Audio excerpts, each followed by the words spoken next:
From a handful of Romans settling in London in 50 AD to the 8 million plus people who live here now, London's history has been shaped by a steady stream of new arrivals. But all of these diverse groups have one thing in common: food. Which means that London is ready to indulge the food taste of every single visitor to the 2012 Games.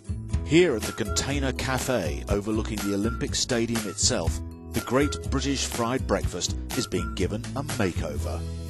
Breakfast is obviously quite an institutional thing in the UK, and an English breakfast is not something you want to mess with too much. But at the same time, it's actually nice to consider reinventing something that's a little bit nicer, a little bit healthier. One of the dishes that we cooked is a twist on a kind of British classic, which is baked beans on toast. The slow-roasted butter beans are a delicious twist on this traditional dish. For me, the most important thing is fresh, good quality ingredients, and we know exactly what we're eating. But how healthy is it really? Only one way to find out on an Olympic hopeful.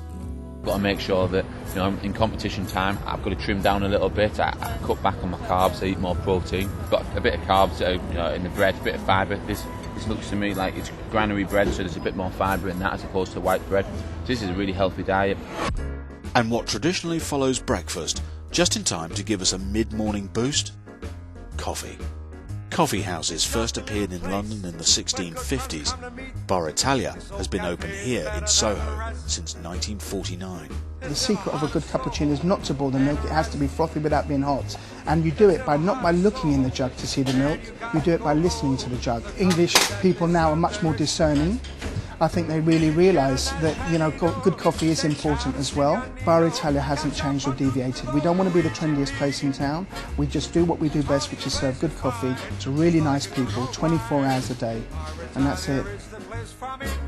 With Coffee Over in Soho, it's a 10-minute walk to the 5-star Corinthia Hotel, where a Michelin-starred chef is showcasing the very best of British produce.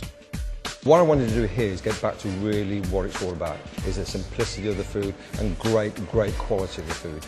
I think British food now is looking at that provenance. You know, people now want to know where things come from and how things are grown and the welfare of the animals. If you look at our fish supplies, I generally tend to buy off the south coast. I use people for the lobsters, for the crabs, sea bass, mullet, whatever it is.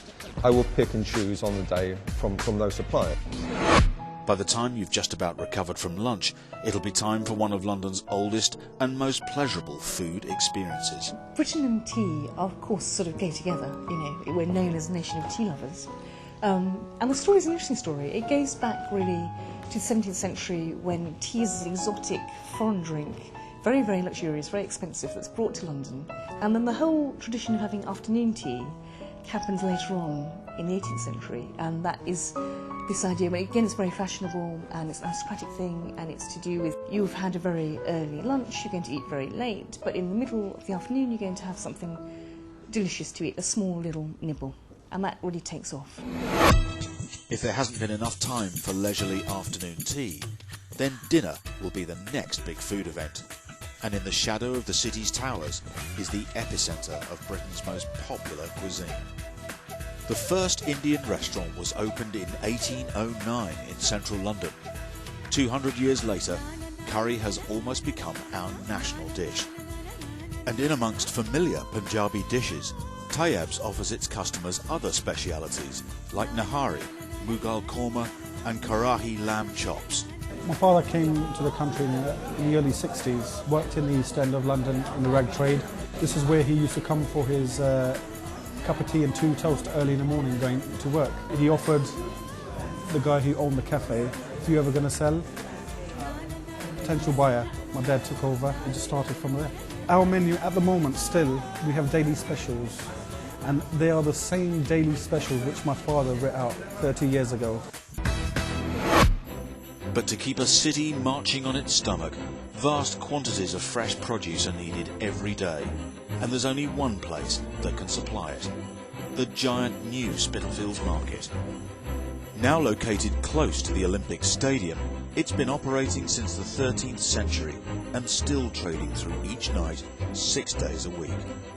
No longer just selling British fruit and vegetables, it caters to all of London's food tastes. Well, the industry has changed rapidly. I mean, if my father come into the business now, he wouldn't recognise 50% of the stuff.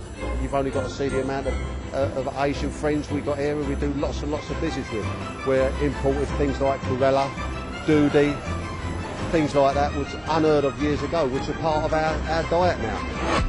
And as dawn breaks and the night's business is concluded, only one thing is on everyone's mind: breakfast.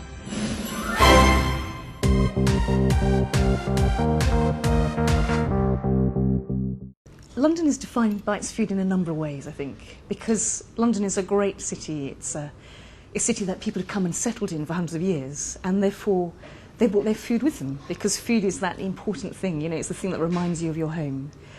So for me, one of the fascinating things about London, the striking things about its food scene, is its multiculturalism. I think now there's an excitement that we have fantastic produce in Britain. We've got great meat, we've got great cheeses, we've got great hams. There's a real interest now in looking into different parts of the country, finding foods, bring them. So in London, you can go to a restaurant, for example, one of the Mark Hicks restaurants, and you'll eat beautiful food, and everything on that menu will have been sourced from Britain, and you're literally told, you know, these little brown shrimps come from Morecambe Bay, let's say, and this particular apple brandy comes from Somerset, which is famous for its apples. Britain and tea are, of course, sort of go together, you know, we're known as a nation of tea lovers. And the story is an interesting story. It goes back really to the 17th century, when tea is an exotic foreign drink, very, very luxurious, very expensive, that's brought to London.